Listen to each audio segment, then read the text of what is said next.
Hello and welcome to बवाल banking classes. आज हम लोग सीआईबी पेपर 4 में मॉड्यूल डी का चैप्टर 7 यानी कॉन्ट्रैक्ट ऑफ सेल्स की इंपॉर्टेंट टर्म्स और एसेंशियल्स को देखेंगे। ठीक है, तो sale of goods of act जो है बेसिकली वो किस पर्पस के लिए है?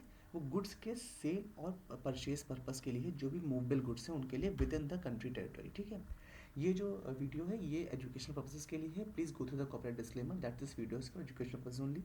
Also I request you please subscribe to our YouTube channel that is Bawal banking classes. तो जो contract of sale of goods है बेसिकली वो सेलर और जो बायर है उसके बीच का एक कॉन्ट्रैक्ट होता है, मूवेबल प्रॉपर्टी से रिलेटेड होता है। मूवेबल प्रॉपर्टी की सिर्फ बात हो रही है, इमूवेबल प्रॉपर्टी के ऊपर ये एक्ट अप्लाई नहीं होता है। ठीक है, इसके बदले में ये भी कहा गया है कि हमेशा पैसे ही ट्रांसफर होने चाहिए जो भी सेलर और बायर के बीच में किया जा रहा है। और इसको क्या बोलेंगे? जब सेलर जो है वो बायर को वो चीज़ दे देता है तो उसको क्या बोलेंगे? सेल बोलेंगे।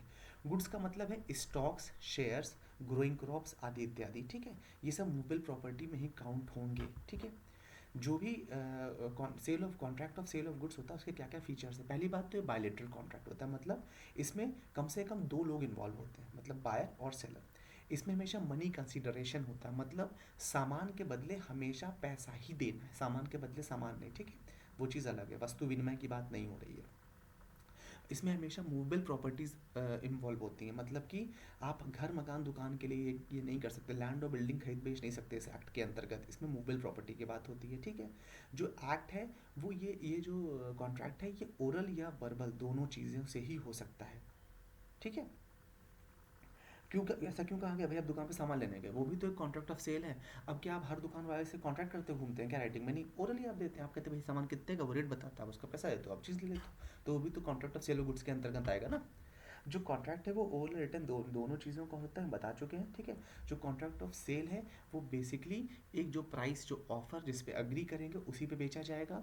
जो कॉन्ट्रैक्ट है वो या तो कभी कभी इमीडिएट पेमेंट से होता है, भाई जैसे ही सामान खरीदा तुरंत आपको मतलब पैसा दिया तुरंत सामान मिल गया। कभी कभी डिफर्ड पेमेंट होता है, मतलब इंस्टॉलमेंट में होता है कि आपने सामान ले लिया लेकिन आप उसको धीमे धीमे पेमेंट करो, या आप पेमेंट धीमे धीमे करो फिर उसके बाद सामान। और कभी कभी पोस्टमेंट और डिलीवरी ऑफ पेमेंट, मतलब आज आप जैसे आप ऑनलाइन करते हो, आपने पेमेंट कर दिया, सामान 10 दिन बाद आ रहा है, तो ये भी उसमें आ जाएगा। ये सब कॉन्ट्रैक्ट में ही आएगा। ठीक है, बहुत छोटा चैप्टर था। I hope you like the session. Thank you so much for watching. Do like, share, subscribe and give us a true feedback. Thank you so much for your valuable time.